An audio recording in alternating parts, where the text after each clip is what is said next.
In this video, I'm going to show you how to set specific notification sounds for a contact on WhatsApp.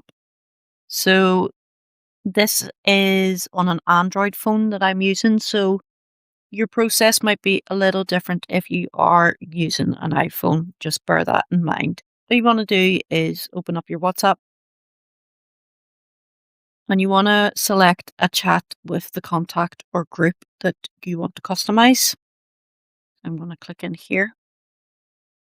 And then if you tap on the name of the contact or group at the top of the screen to open the profile or info screen, and then notification tone, I can change that. That's for the message, as you can see at the top here. And then there is an option for call.